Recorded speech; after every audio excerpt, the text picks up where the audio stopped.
The Psychology of Money is a book written by Morgan Housel, which teaches us how to understand money and how to properly behave with it. If someone understands the psychology hidden behind money, then they can easily earn more money. Wealth is not for any specific person, but for those who know its rules. This book is definitely a must-read, and by adopting the right perspective on money, it is possible to attract a lot of wealth in life. We often wonder why some people live a simple life even after earning a lot of money. On the other hand, how do some people gradually become millionaires despite a limited income? Believe it or not, the financial decisions you are making right now will have a massive impact on your future financial situation. So, shouldn't we immediately understand the psychology hidden behind money and start taking advantage of it? This book teaches us how money can be understood from the perspective of the human mind and behavior, whereas other economics-based books usually discuss the stock market, stock selection, or portfolio building. Instead, this book explains how people think and behave regarding money. According to the author, if you want to understand why people drown in debt, just knowing interest rates is not enough. You have to understand human emotions like greed, fear, insecurity, and aspirations. Earning money well does not depend on your intelligence or smartness. Rather, it depends on how you behave with money. If you focus on the right place and work correctly, the chances of being successful are much higher. But if your behavior is wrong, no matter how much knowledge, experience, or insider information you have, you will not be able to save yourself from losses. Every chapter of this book explains how a person behaves with money and what their mindset is like. Some behaviors bring good results, while some habits lead directly to failure. So let's now understand in detail the 12 most important lessons from this book. Lesson 1. No one's crazy. Every person has their own thought process about how the world works. These thoughts are formed by their experiences, environment, upbringing, and the influence of others. The experiences you have had with money in your life have very little, about a 1%, relation to the actual truth of the real world. But about 80% of your thoughts depend on what you believe and how you think the world works. No matter how much you study or become open-minded, fear and uncertainty will inevitably influence your decisions. We all feel like we know everything, but in reality, we view the world from a very limited perspective. For example, low-income people in America spend about $400 a year on lottery tickets. This fact might surprise high-income people, but to low-income people, it is like a hope or a dream. If we do not put ourselves in their shoes, it becomes difficult to understand why they do such things. Lesson 2. Luck and risk. Your hard work and efforts definitely bring results, but luck and risk also play a big role in it. A major reason for Bill Gates' success was that he studied in a school that already had a computer in 1968, which was very rare at that time. A teacher at their school, Bill Dougal, bought a computer spending about $3,000. If he hadn't done this, perhaps Gates wouldn't have been attracted to computers so early, and maybe Microsoft wouldn't have been created. There were 3 special students at Lakeside School: Bill Gates, Paul Allen, and Kent Evans. All 3 were very talented and skilled in computers. Kent Evans could also have been a big name, but he died in an accident before graduation. This is a tragic example of how luck can take a turn.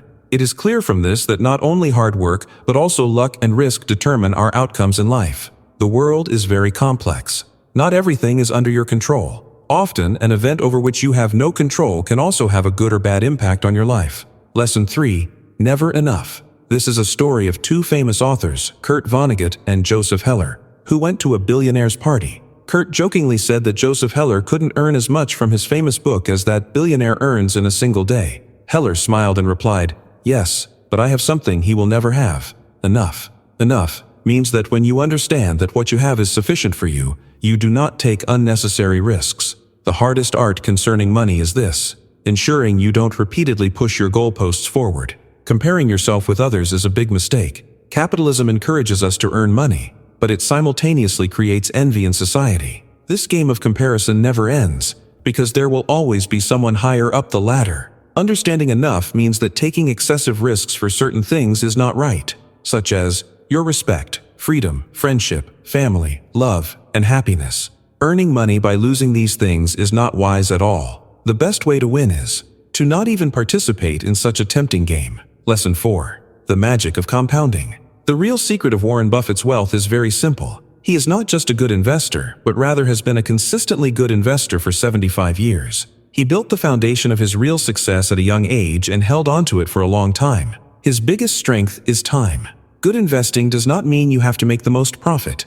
Real intelligence is sticking to moderate returns for a long time so that compounding can show its magic. This is the magic of compounding. Money grows slowly, but its speed increases over time. Earning money and keeping money. These two are completely different things. Taking risks, confidence, and a positive attitude are needed to earn money, but keeping money requires the exact opposite, such as humility and the fear that, if I am careless, I can lose what I have earned. Lesson 5. Getting wealthy and staying wealthy. Earning money and keeping it for a long time. These two are completely different things. The thought process and working strategies for these two are also different.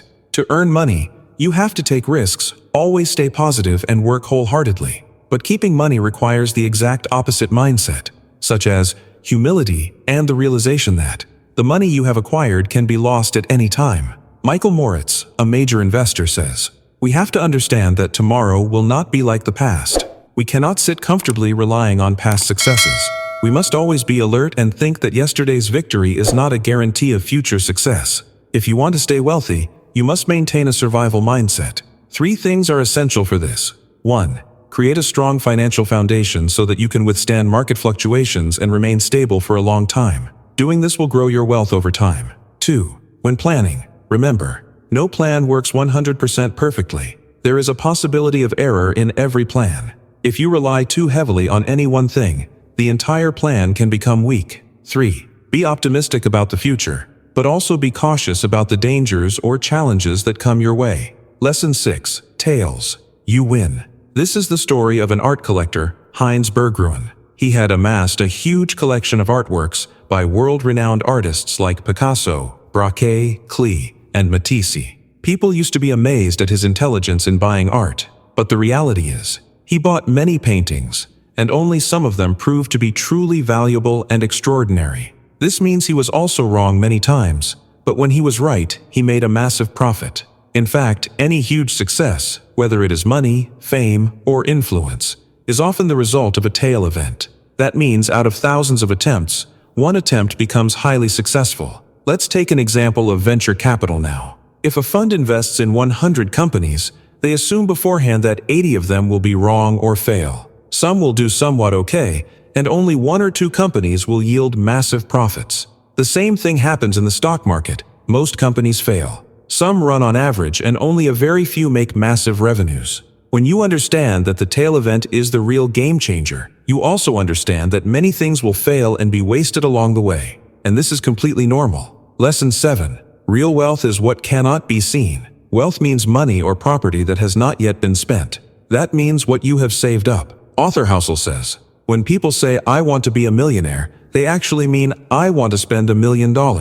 But keep in mind, spending money and being wealthy are completely opposite to each other. There is a difference between being rich and having wealth. People who drive big cars, keep big houses, wear expensive clothes. They look rich, they have high incomes, and they display it. But wealth is that which remains hidden, meaning the money that you have not spent but have saved. The meaning of real wealth is having the freedom of choice in your hands, having flexibility, and having the ability to move forward. Wealth does not mean what you have bought, but rather wealth means that you can buy it when needed. Lesson 8. Saving money. After reaching a certain income, there are 3 types of people. 1. Some people save their earned money. 2. Some people do not even think that money should be saved. 3. And some people think they do not even need to save money. The habit of saving money is more important than your income or the profit gained from investments. Do not worry about what others think of you. Having control over your own time and having options in your hands. This is true wealth. Lesson 9. Intelligence, logic, and the possibility of errors. When making decisions related to money, there is no need to think with an overly cold mind. Just make decisions wisely. Being perfect is not important. Rather, being logical and realistic is more profitable in the long run. The opportunity to earn increases over time. Expert Scott Sagan has said, "Things that have never happened before happen all the time." This means that past success does not guarantee the future. For example, while playing blackjack or poker, players know they are playing with probabilities, not guarantees. Similarly, in financial planning too, we have to be prepared for situations that might go opposite to our plans. This can be called leaving a margin of safety, and this is a safe way to survive in a world which is constantly changing. because sometimes such dangers come that we cannot even imagine. So, what should be done? Avoid situations where a single mistake can ruin everything. Even if a mistake is made, its impact should be as minimal as possible. The biggest risk occurs when you rely on only one source of income for all your needs and have no savings. Therefore, always build a fund for bad times. Save money for such unknown problems that you cannot even think of right now. Lesson 10. You will change. We cannot accurately predict our future. What we need or want today is absolutely not guaranteed to be the exact same thing we will need in the future. Making the right decision in the long term is difficult because people constantly change. The things that are important to you today may have no importance at all 10 years later. Sunk cost refers to a loss that has already happened and cannot be recovered. Yet we continue with old wrong decisions thinking that we have lost a lot in it. For example, if you invest money in a business and that business fails completely, yet you continue to pour more money into it simply because you have already lost a lot, this thinking is dangerous because it can lead you to face even bigger losses. We have to learn when to stop and how to protect the future from the mistakes of the past. It is wise to save oneself from future losses by forgetting past losses. It is important to understand this in decisions related to money. What is its price, and are you willing to pay it? Good investments also demand a kind of price. However, this price is not only in money, rather it comes in the form of mental challenges like volatility, fear, doubt, uncertainty, and regret. It is easy to ignore these things until you actually face them. Very few people think, even if 20% of my money is lost, I will still be fine. If you can accept these fluctuations as a kind of fee, then investing becomes much easier. Because when you invest for the long term, you have to be mentally prepared for short-term shocks and changes. Lesson 11. The temptation of negative thinking. Negative thinking is not just common, but often it seems very wise. It makes us feel like we are very smart. That is why we give more importance to negative thoughts compared to positive thoughts. If you tell someone everything will be fine, they might take your words lightly or look at you with confusion. But if you say there is danger, they will immediately listen with full attention. Daniel Kahneman says, "The impact of positive and negative hopes and experiences on our brains is not equal. Behind this is our evolutionary history of survival. Animals always give more importance to danger, because through this they can protect themselves and get the opportunity to produce the next generation." In 2000, when oil prices went up, extracting oil through some new methods became possible. Meaning, when there is a need, new inventions occur, and humans are highly creative. When problems arise, they find new solutions. Wherever there is danger, there is an opportunity for a solution. The history of economics also shows this. But people with a negative mindset ignore these things. Progress happens slowly, but disaster strikes suddenly. Agreements can be made overnight, but miraculous changes are very arduous. Progress is made one step at a time, taking time. But destruction can be caused by a single mistake, and it takes only a few seconds to break trust. Lesson 12. Confession. In this lesson, the author shares some of his personal habits and thoughts on money. According to him, all his financial decisions have only one goal: independence. His joy lies in things that do not cost much, such as exercising, reading books, listening to podcasts, and learning something new. His house was not bought by taking any loan. According to him, this might be a wrong decision from an economic perspective, yet for him, it is a good financial decision, because this gives him peace of mind. Housel keeps about 20% of his total money in cash outside of his home's value. He does this so that he does not have to sell shares during any crisis and a safety net is maintained. Charlie Munger has said, "The first rule of compounding is, do not interrupt it unnecessarily in the middle." Now Housel no longer invests in the individual stock of any single company. He invests all his money in low-cost index funds. Yes, some people perform better than average in the stock market, but it is not as easy in reality as it seems. Every investor should adopt such a strategy where the chances of success are higher. For most people, investing in low-cost index funds for the long term gives the best returns. Conclusion. Friends, I believe you liked this summary. If you apply the ideas of this book in your life, excellent changes can come to your thoughts, perspectives, and life. All three. To get more stories and knowledge from inspiring books like this, do not forget to subscribe to our channel, Psychological Knowledge. Your one subscription gives us new enthusiasm, and we can bring better content for you. Thank you.